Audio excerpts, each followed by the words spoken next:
Hello friends, मैं प्रमोद सिंह आप सभी का स्वागत करता हूं अपने यूट्यूब चैनल ईजीएस स्टडी में। और आज हम लोग कंटिन्यू करेंगे उसी टॉपिक को जिस टॉपिक को मैंने पिछले वीडियो में बताया था, अर्थात वायुमंडल के टॉपिक को आज जो पिछले वीडियो में मैंने जहां छोड़ा था उसी टॉपिक से आज आगे बताएंगे। पिछले वीडियो में मैंने आपको बताया था वायुमंडल के संरचना टॉपिक को बता रहे थे, जिसमें से एक लेयर यानी कि ट्रोपोस्फेयर के बारे में मैं आपको पहले बता चुका था। ठीक है, पहले बता चुका था ट्रोपोस्फेयर के बारे में, साथ साथ में ट्रोपोपॉज के बारे में भी हम लोग डिस्कस कर चुके हैं। अब इसके बाद देखते हैं इसके बाद के लेयर को, अर्थात स्ट्रेटोस्फेयर को हिंदी में बोले तो समताप मंडल को। समताप मंडल जो है उसमें क्या क्या विशेषताएं हैं ये आपको समझना है।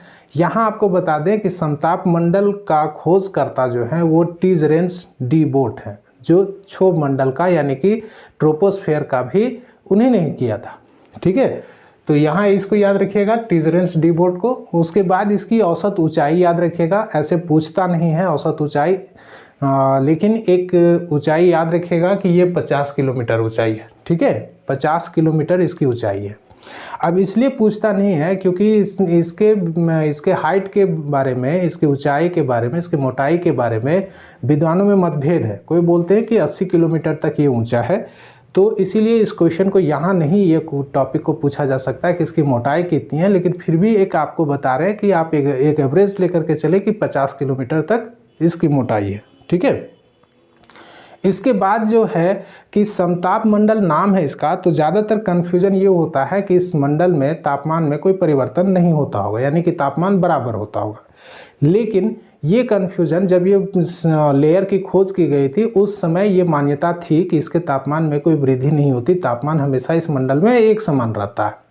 लेकिन नवीनतम शोधों के अनुसार से कहें तो नवीन शोधों के अनुसार से इस मंडल में भी तापमान में परिवर्तन होता है, लेकिन किस हिसाब से होता है इसको समझिए। इस वायुमंडलीय परत में शुरुआत का यानी कि स्ट्रेटोस्फेयर का पहला 20 किलोमीटर जो है उसमें तापमान में कोई परिवर्तन नहीं होता, तापमान जो है वही रहता है।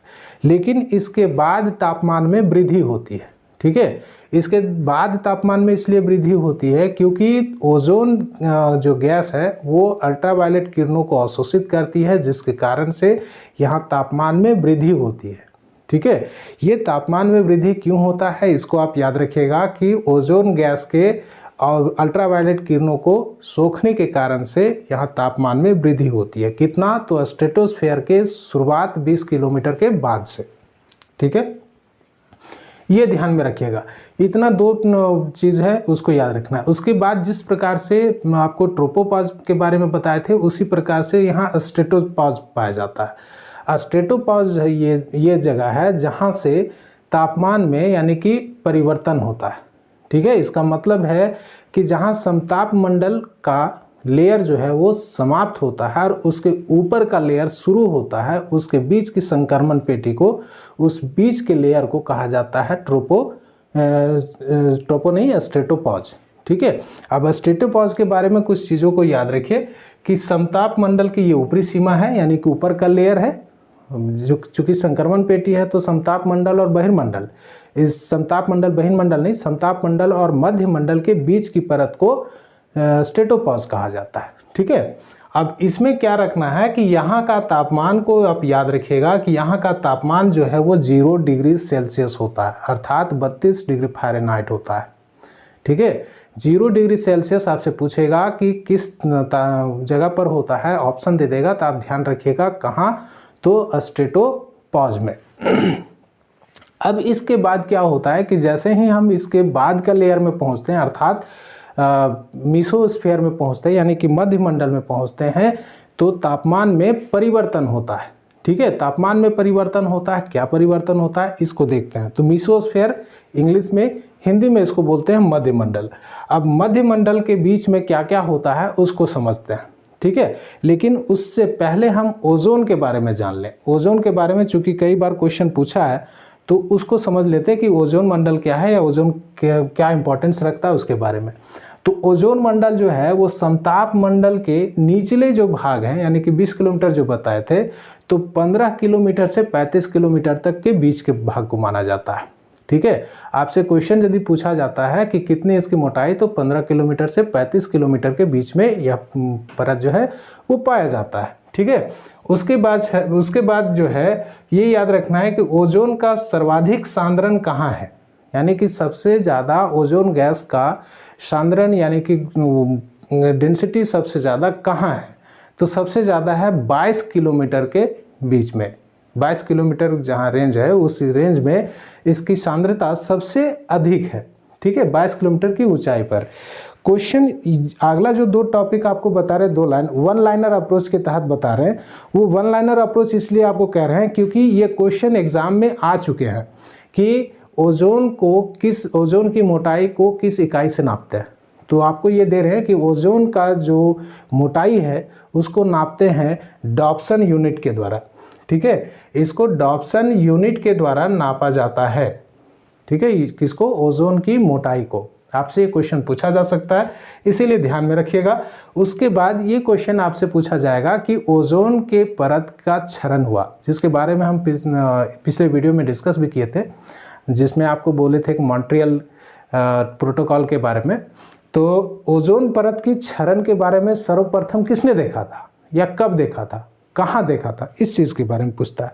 तो ये हम आपको यहाँ बता रहे हैं कि ओजोन परत के क्षरण के बारे में सर्वप्रथम 16 सितंबर 1985 को जोसेफ फॉरमैन के द्वारा अंटार्कटिका में देखा गया था। ठीक है, जोसेफ फॉरमैन के द्वारा कहाँ, अंटार्कटिका में देखा गया था। कब, तो 16 सितंबर 1985 में। ठीक है, इसके बाद आते हैं मीसोस्फीयर के बारे में, यानी कि मध्यमंडल के बारे में। तो मध्यमंडल के बारे में कुछ ज़्यादा चीज़ें नहीं हैं, बस दो लाइन का चीज़ याद रखिएगा। मीसोस्फीयर में इसका हाइट जो है 50 से 80 किलोमीटर तक है। ठीक है, ऊंचाई के साथ तापमान में यहाँ कमी आती है, यानी कि 0 डिग्री तो वहाँ देखे थे इसमें स्ट्रेटोपॉज में, लेकिन स्ट्रेटोपॉज से जैसे ही आते हैं तो 0 डिग्री से वो नीचे चला जाएगा और मैक्सिमम हाइट 80 किलोमीटर जाते जाते, यानी कि जो इसकी मैक्सिमम ऊंचाई है उस ऊंचाई तक जाते जाते तापमान जो है -100 डिग्री सेल्सियस तक पहुंच जाता है। ठीक है, ये याद रखिएगा कि -100 डिग्री सेल्सियस तक पहुंच जाता है 80 किलोमीटर के ऊंचाई पर, और स्ट्रेटोपॉज में जो है वो 0 डिग्री सेल्सियस होता है। ठीक है, अब इसके ऊपर यानी कि मध्यमंडल के ऊपर मीसोपॉज पाया जाता है। अब मीसोपॉज पाया जाता है, उसके ऊपर फिर तापमान में चेंजेस आते हैं। चेंजेस ये आते हैं कि अभी तक इस मंडल में, मध्यमंडल में तापमान में कमी आती है, लेकिन मीसोपॉज जैसे ही पार करते हैं, मीसोपॉज से पार करते हैं, मीसोपॉज के बाद तापमान में फिर से वृद्धि स्टार्ट हो जाती है। ठीक है, देखते हैं। और वो कहाँ स्टार्ट होता है, तो वो होता है मीसोस्फीयर के बाद, यानी कि मध्यमंडल के बाद जो दूसरा नेक्स्ट परत जो है जिसको बोलते हैं बाह्यमंडल, या बाह्यमंडल नहीं आयन मंडल, उसमें आयन मंडल में फिर से तापमान में वृद्धि होने लगती है।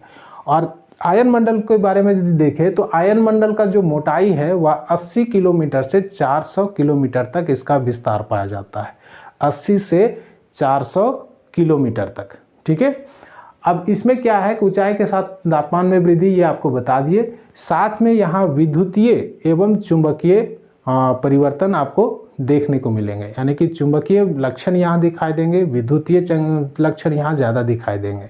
इसके साथ साथ यहाँ जो सबसे इम्पॉर्टेंट है वो ध्यान में रखिएगा, कॉस्मिक रे, जिसको कि ब्रह्मांड किरणें कहा जाता है, इस लेयर में यानी कि इस स्फीयर में, आयनोस्फीयर में देखने को मिलता है। अब इसमें जो है वो आपको क्या पढ़ना है कि इस स्फीयर को यानी कि आयनोस्फीयर को अलग अलग लेयर में बांटा गया, अलग अलग परतों में बांटा गया है। कौन कौन है, डी लेयर, ई लेयर, एफ लेयर, जी लेयर। ठीक है, ये 4 परतों में इसको बांटा गया है। इसको देख लेते हैं। नॉर्मली ये कह सकते हैं कि 6 to 8 की तैयारी कर रहे हैं तो यहाँ इसको उतना जानने की ज़रूरत नहीं है। ये टीजीटी के लिए इम्पॉर्टेंट है, टीजीटी के लिए इम्पॉर्टेंट है। क्वेश्चन यहाँ से पूछे गए हैं और पूछे जाने की संभावना भी है, इसीलिए इसको छोड़ेंगे नहीं, ध्यान में रखिएगा। देखिए क्या क्या लिखा हुआ है कि डी लेयर जो है ये 80 से 96 किलोमीटर के बीच में है। ठीक है, 80 से 96 किलोमीटर के बीच में। और यहाँ रेडियो के जो लॉन्ग वेव होते हैं, लंबी आवृत्ति वाले जो होते हैं, और निम्न आवृत्ति वाले तरंगों का परावर्तन होता है डी लेयर से। ठीक है, उसके बाद आता है ई लेयर। ई लेयर का जो विस्तार है वो 96 से 114 किलोमीटर के बीच में मिलता है। ठीक है, 96 to 114 किलोमीटर के बीच में ये मिलता है और यहाँ रेडियो के मध्य तरंगों का परावर्तन होता है। यहाँ से रेडियो का मध्य तरंगों का परावर्तन होता है। मध्य तरंगों जिसको कहते हैं, यहाँ सबसे इम्पॉर्टेंट जो है वो है इसको उत्तरी ध्रुवीय प्रकाश, जिसको कि अंग्रेजी में ऑरोरा बोरियलिस कहा जाता है, और दक्षिणी ध्रुवीय प्रकाश जिसको कि ये ऑस्ट्रेलिस कहा जाता है, ऑरा ऑस्ट्रेलिस कहा जाता है। इसका दर्शन इसी लेयर में मिलता है, अर्थात ई लेयर में। ये क्वेश्चन पूछे भी गए हैं, इसीलिए इसको याद रखिएगा कि ऑरा ऑस्ट्रेलिस और ऑरा बोरियलिस किस लेयर में देखने को मिलते हैं। तो कहाँ, तो यदि स्ट्रेटोस्फेयर, मिसोस्फेयर, ट्रोपोस्फेयर, आइनोस्फेयर ऐसे करके दिया हुआ है तो आइनोस्फेयर उसका आंसर होगा। लेकिन यदि आइनोस्फेयर में भी दिया हुआ ये कि डी लेयर, ई लेयर, एफ लेयर, जी लेयर, तो इसमें ई लेयर को आप सही करेंगे। ठीक है, उसके बाद देखते हैं एफ लेयर। तो एफ लेयर में है इसका जो विस्तार है वो 144 से लेकर के 360 किलोमीटर के बीच में मिलता है। 144 to 360 किलोमीटर के बीच में इसका विस्तार मिलता है। और यहाँ जो है इसको क्या याद रखना है कि इसको एफ्लिटन परत भी कहते हैं, एफ्लिटन लेयर भी इसको कहते हैं, ये याद रखिएगा। उसके बाद आता है जी लेयर। तो जी लेयर इम्पॉर्टेंट इसलिए है क्योंकि यहाँ रेडियो के सभी प्रकार के तरंगों की परावर्तन करने की शक्ति होती है। इस लेयर में जो जी लेयर है उसमें रेडियो के सभी प्रकार के तरंगों का परावर्तन हो सकता है, ये इसलिए याद रखिएगा। ठीक है, अब इसके साथ साथ में जो क्वेश्चन पूछा है टीजीटी में वो और पीजीटी में भी ये क्वेश्चन पूछा है, देखिएगा क्या है कि इस परत की उत्पत्ति नाइट्रोजन के परमाणुओं पर पराबैंगनी फोटॉन्स के प्रतिक्रिया के कारण होती है। यह जो लेयर है वो नाइट्रोजन के परमाणु पर जब पराबैंगनी फोटॉन्स का प्रभाव पड़ता है, उस पर पड़ता है नाइट्रोजन पर के परमाणु पर, तो उससे जो प्रतिक्रिया होती है उससे इस लेयर का निर्माण हुआ है। ये है आपका जी लेयर। ठीक है, उसके बाद आते हैं next and the last layer according to temperature characteristics, बाह्यमंडल, जिसको कि एग्जोस्फेयर कहा जाता है। अब एग्जोस्फेयर को इसको आयतन मंडल भी कहा जाता है और इसका विस्तार आपका 640 से 1000 किलोमीटर के बीच में मिलता है। ऐसा नहीं है कि 1000 के बाद वायु नहीं है, 1000 के बाद भी वायु है, लेकिन बहुत ही विरल है और लगभग 10,000 जाते जाते फिर ये अंतरिक्ष में विलीन हो जाता है। इसमें क्या है कि हाइड्रोजन और हीलियम गैसों की प्रधानता है, लेकिन नवीन शोधों के अनुसार से पता चला है कि इस लेयर में नाइट्रोजन के, ऑक्सीजन के, हीलियम के और हाइड्रोजन के अलग अलग लेयर भी मिलते हैं। ठीक है, ये क्वेश्चन भी आया है, इसीलिए मैंने आपको इसमें आपको मैंने बता दिया। तो ध्यान रखिएगा, जो मैंने आपको बताया है अकॉर्डिंग टू फैक्ट्स बताया है।